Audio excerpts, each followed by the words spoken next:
Yang kedelapan, teman setan al-mutahawinu bis shalah. Orang yang nganggap enteng sholat, ngenteng-ngentengin sholat. Nanti aja dah, kalau udah tua-tuaan, sembahyang mah gampang, saban sehari ada. Kalau ini nih tinju jarang-jarang. Al-mutahawin, ngenteng-ngentengin. Pada dasarnya agama itu mudah. Jangan dipersulit, tapi juga jangan dipermudah. Agama itu tidak berat, jangan diberat-beratin, tapi juga jangan dienteng-entengin.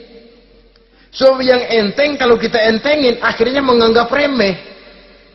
Mulanya memang sedikit, makin lama makin banyak, makin lama makin banyak, makin bertumpuk. Apalagi kalau sadar kita sholat adalah tiang daripada agama. Bagaimana rumah akan tegak tanpa tiang yang kuat? Bagaimana agama akan tegak dalam diri seseorang kalau sholatnya dia enteng-entengi? Jangankan yang sunnah, yang wajib saja. Kadang-kadang tutup lubang, gali lubang. Padahal itu merupakan tiang pokok. Rumah itu untuk kuat harus ada tiang-tiang tambahan. Tiang tambahan ini ya nawafil, ya rawatib, sholat-sholat sunnah itu. Itu untuk menjaga stabilitas temperatur batin kita kepada Allah. Al-mutahawinu bis shalah. Jadi kalau sudah masuk waktu, beduk misalnya berbunyi, azan berkumandang, iblis mulai menyebar bala tentaranya. Pasukan, siap.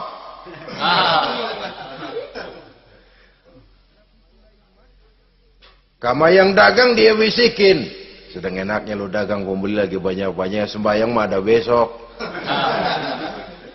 Sama yang kerja, jangan ditinggal ini kerjaan, tanggung, sembahyang masih ada besok.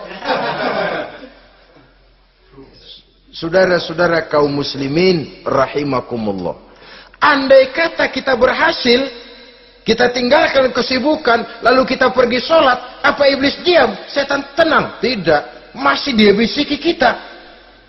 Iya, kalau mau sembahyang ya sembahyang, cuman buruan udah. Nah, yang mau belanja, yang menunggu, bukan main.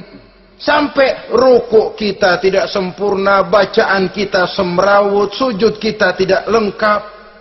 Sholat juga, tapi disitulah masuk iblis. Atau kalau itu kita berhasil cegah, ruku tertib, ada tumakninah, sujud bagus, iblis masuk lagi. Wah, memang sembahyang kamu mantap. Orang lain gak ada yang sembahyang kayak kamu. Yang timbul apa? Ujub. Sombong kepada diri sendiri. Begitu rapi sembahyang, lu ya pada kagak sembahyang, apaan lu? Gua nih. Itu sudah perangkap iblis.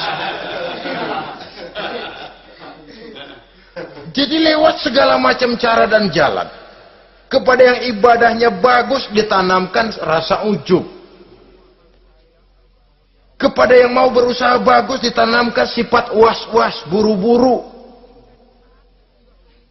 Saudara-saudara kaum muslimin, ini yang ke-8. Yang ke-9, mani'uz zakah.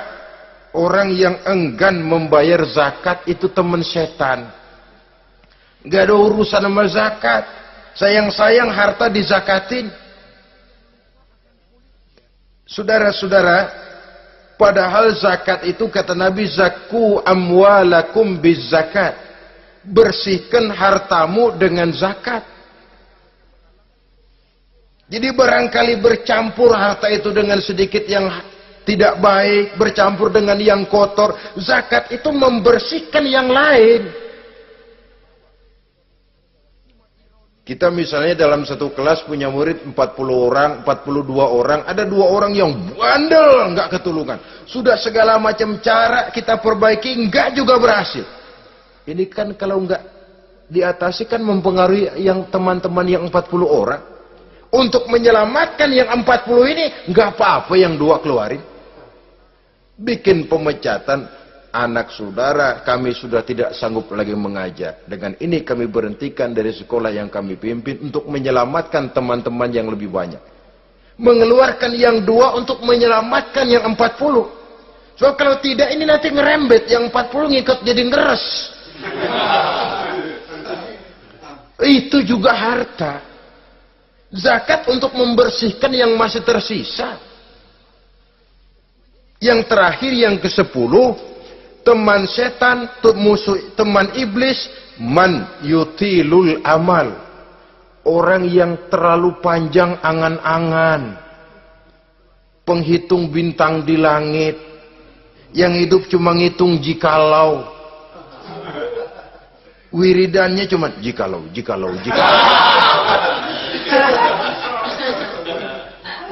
Tidak pernah mau berbuat, cuma angan-angan kelewat panjang. Yang ngelamun kan nggak ada sekolahan, ya siapa juga bisa ngelamun. Orang bukan tidak boleh bercita-cita, bahkan cita-cita yang mendorong kita untuk bergairah dalam kehidupan. Tapi kalau cita-cita tanpa langkah konkret, yang penting kan punya kemauan, lebihnya tawakal, nggak cukup. Pernah datang ke masjid seorang sahabat. Begitu sampai dia turun dari onta, langsung menghadap baginda Nabi. Nabi tanya, ontamu udah diikat belum? Belum ya Rasul. Kenapa? Saya tawakal kepada Allah. Tuh orang diomelin sama Nabi. Ikat dulu, habis gitu baru tawakal. Betul toh. Ikat dulu tuh onta, lebihnya baru tawakal. Kalau udah diikat masih lari juga, itu tawakal. Lah belum diikat udah tawakal. Orang yang terlalu panjang angan-angan, yang akhirnya kalau tidak merusak cara berpikirnya, akan mendorong dia kepada perbuatan yang negatif untuk mewujudkan angan-angannya itu. Macam misalnya ya, pakaian kepengen bagus, harta mau banyak, usaha ogah, kerja capek sedikit tidak mau, kepengen seperti orang-orang, lalu ngelamun. Kalau tidak jadi gila, yang merusak perbuatannya. Kan berapa banyak orang yang kepengen kaya, gagal lalu jadi sableng. Kertas koran ditumpukin, dikantongin, dia kira gepokan duit. Hawanya duit udah banyak aja. Tulul amal, terlalu panjang angan-angan. Nah, saudara-saudara, kalau kita sudah tahu itulah teman-teman setan, teman-teman iblis, mari kita berusaha jangan termasuk salah satu di antara 10 orang yang menjadi teman-teman iblis ini. Lalu cara untuk mengatasinya bagaimana?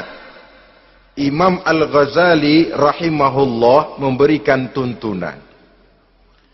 Pertama, untuk mengatasi perangkap setan, jangan sampai kita termasuk salah satu teman setan, zikrullah. Banyak ingat kepada Allah. Sebab Nabi bersabda, inna zikrullahi ta'ala fi janbi syaitan kal akillati fi janbi ibni Adam. Sesungguhnya zikrullah, zikir kepada Allah itu dapat menyakiti setan sebagaimana penyakit menyakiti lambung anak Adam. Jadi setan itu akan kurus kalau kita hantam pakai zikrullah. Setan tidak berdaya, lemah kalau kita hantam pakai zikrullah. Ingat Allah, selalu merasakan kehadiran Allah dekat dalam hidup. Itu senjata pertama. Dengan zikrullah, setan kurus. Kalau udah kurus, ya lemas, nggak berdaya ngadepin kita. Tapi kalau nafsu yang kita ikutin, kita umpanin tuh setan, lah gemuk. Begitu gemuk, makin berleluasa dia ngutak-ngatik kita. Yang kedua, jangan mendekati tempat maksiat. Sebab man hama haulal hima yusiku ayyaqafi. Orang yang main di pinggir kali ditakutin kecebur di kali. Jangan mendekati tempat yang cenderung membawa kita ke tempat maksiat. Saudara-saudara, yang ketiga, mengosongkan perut. Dalam arti rajin puasa, puasa sunnah. Kata Nabi, inna syaitan yajri min ibni adam majrad dam fadayyiku majariyahu bil ju'.